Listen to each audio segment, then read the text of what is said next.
በይቅርታሽቶ ታክሞ በካሳ የማይድን ህመም የማይሽር ጠባሳ ልቤ ላይ ትታ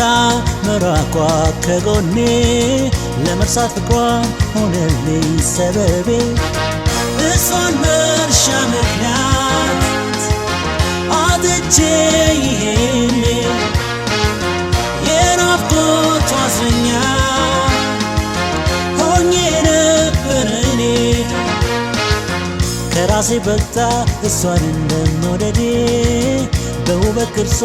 እንደመማረኬ ባይሆን የራቀች አስቀይማ ሆዴን ይታይ ነበር የማጣት ማበዴን ባልታሰበ ማዕበል ድንገት መመታቴ ለካስ ለበጎ ነው